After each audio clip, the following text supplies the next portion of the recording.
சுவாமி விவேகானந்தரின் கர்மயோக உபதேசங்கள். பெரிய குடிகாரன் ஒருவனுடைய மனைவி என் நினைவிற்கு வருகிறாள். கணவனை பற்றி அவள் என்னிடம் குறை கூறினாள்.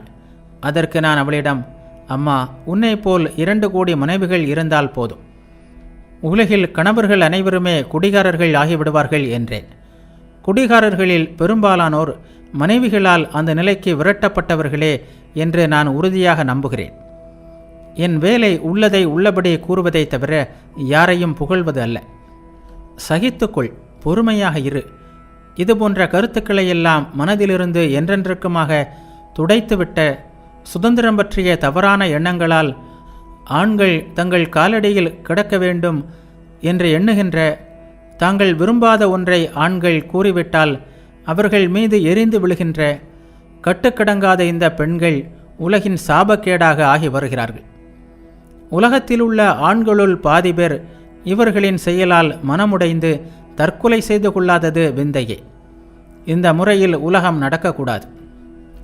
இந்த பெண்கள் நினைப்பது போல் வாழ்க்கை அவ்வளவு எளியது அல்ல. அது பொருள் நிறைந்த ஒரு பெரிய விஷயம். மனிதனுக்கு நம்பிக்கை மட்டும் போதாது, அது அறிவில் வேரூன்றி இருக்கவும் வேண்டும். காணும் எல்லாவற்றையும் ஒருவன் நம்ப வேண்டும் என்று சொல்வது அவனை பைத்தியமாக்கிவிடும். ஒருமுறை எனக்கு ஒரு புத்தகம் வந்தது. அதில் உள்ள எல்லாவற்றையும் நம்ப வேண்டும் என்று கூறியது அந்த புத்தகம். நான் அதை நம்ப மறுத்தேன். உடனே புத்தகத்தை எழுதியவள், நீ கெட்டவன், உனக்கு நல்ல கதியே இல்லை என்று சொன்னாள். இதுதான் வெறி.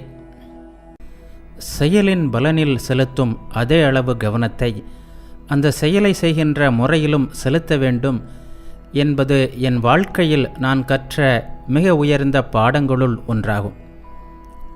இதனை நான் ஒரு பெரியவரிடமிருந்து கற்றேன். அவரது சொந்த வாழ்வே இந்த உன்னதமான கருத்தை செயலளவில் எடுத்து காட்டுவதாக அமைந்திருந்தது. அந்த ஒரு கருத்திலிருந்து பல பெரிய பாடங்களை நான் எப்போதும் கற்று வருகிறேன். பலனைப் போல் பாதையிலும் அதே அளவு கவனம் செலுத்த வேண்டும் என்னும் அந்த கருத்தில்தான் வெற்றியின் முழு இரகசியமும் அமைந்துள்ளது என்றே எனக்கு தோன்றுகிறது. வாழ்க்கையில் நம்மிடம் பெரிய குறை ஒன்று உள்ளது. குறிக்கோளே நம்மை மிகவும் கவர்வதாக உள்ளது. லட்சியமே மிகவும் வசீகரிப்பதாக உள்ளது. நம்மை அப்படியே சுண்டி இழுப்பதாக உள்ளது. எனவே நமது மனத்தின் அடிவானத்தில் அது மிக பெரியதாக தோன்றுகிறது. அதன் பரிமாணத்தின் காரணமாக அதை அடைவதற்கான வழிமுறைகளை நாம் பெரிதாக எண்ணாமல் விட்டுவிடுகிறோம்.